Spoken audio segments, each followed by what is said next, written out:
Hello, I wanted to make a quick video here that goes over kind of a tricky topic, and it's how to determine whether or not you need to multiply or divide when you're looking at word problems dealing with fractions.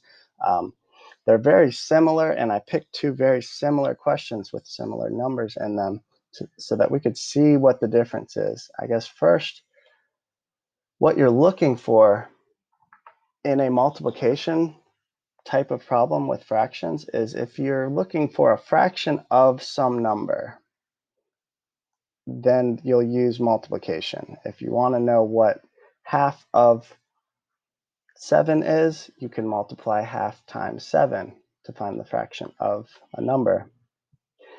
When you want to know how many of something are in something else, like how many quarters are in $2.50, then you would use division, and you'd say 2.5 divided by 1/4 would tell you how many quarters there are in, what did I say, 2.5? But when you're looking for how many of something are in something else, that's the signal that you're going to need to divide and eventually turn that division problem into multiplication, but we're going to use the reciprocal in this situation. So they're in the end going to both be multiplication. It's just how you set up the initial problem could change your answer. So let's take a look at this first question. It says Billy's class is 1.5 hours long. They spent 3/8 of the class reviewing for the test. What fraction of an hour did they review for the test? So they spent 3/8 of this time period studying for the test. And what's 3/8 of it? I don't know. It's somewhere, it's less than half, maybe this much of an hour, maybe a half an hour, maybe a little more. It's hard to tell what 3/8 of this is, but we know that we're looking for 3/8 of 1.5 hours, and that is a fraction of a number. So the way you could set this up is, I'm going to use red since we know that it's multiplication. I'll write it on the board over here. We know that the class is 1.5 hours, and they spent 3/8 of it. So 3/8 of would be multiply. That would give you what 3/8 of an hour and a half is. And to multiply this as fractions, I would change this mixed number to a fraction so that I could just multiply straight across the top and straight across the bottom. So I'm just rewriting 1.5 as 3/2 and keeping the other fraction the same. Now it is set up as multiplying two fractions. You multiply straight across, your numerators give you 9. 2 times 8 would give you 16. So our answer is 9/16. That, and when 9/16, what does that make sense? So 9/16, that is 9/16. What fraction of an hour did they review for the test? 9/16 hours.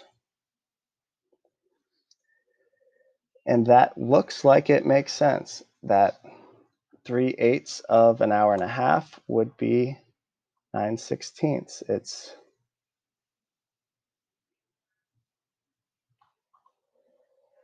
It's not off the wall. That's what I'm looking for. Is it's not like 190 hours. So I'm just looking for something that kind of makes sense here.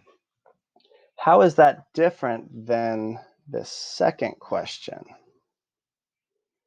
All right, so I'm gonna move this up a little bit. This one's saying Mr. Jones' class was doing class presentations for 1.5 hours. Each presentation is 3/8 of an hour long. How many students could present in 1.5 hours? In this case, we don't necessarily want to know what 3/8 of this time is. This is saying that each presentation is 3/8 of an hour long, and the whole class is an hour and a half. So how many 3/8 hour long presentations could you fit in an hour and a half? Well, here's 3/8, and this is to scale, so this should work out perfectly. That is one presentation. 3/8 of an hour, here's an hour, here's the other half hour, how many of these 3/8 are in 1.5? That is a division problem. We want to know, and you have to set it up in the right order. So this is the whole. This is how many, we're trying to figure out how many 3/8 are in this number. And the one that, the part is your denominator. So this could be written like a fraction, kind of a confusing looking fraction, but your parts and whole, how many of these fit into this? So when you write the equation, it has to be in this order. This one, the multiplication can switch around, but this one we do need it in the right order here. If you plug this into a calculator, you will get the answer, but we also know how to do this by multiplying, a strategy called multiply by the reciprocal. So dividing by a number is the same as multiplying by the reciprocal of that number.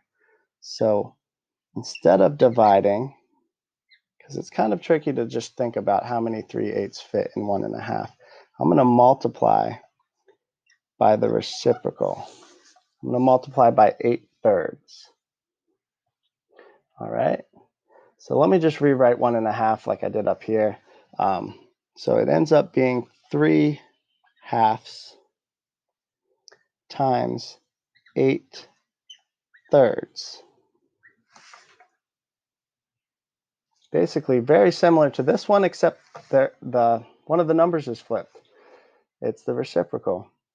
So 3 times 8 is 24, and 2 times 3 is 6. If I simplify that a little further, there's 4 6s in 24, so this is the same as 4 wholes. So that's saying that, does that answer the question? How many students could present in 1.5 hours? The answer would be 4 students. And there are 4, there's enough room for 4 3/8 hour presentations here. That would be 2, 3, 4. Each one would be 3/8 hours long, and you'd have enough time for 4 presentations. All right, hopefully that cleared up a little bit. I know it's tricky, and they end up both being multiplication in the end. It's just, how did you initially set it up? That's going to change your answer. So 9/16 or 4, very different answers. All that we did was change the sign, either multiply or divide in the original equation. All right, if you have any questions, make sure you ask them in class. Everyone, have a great day.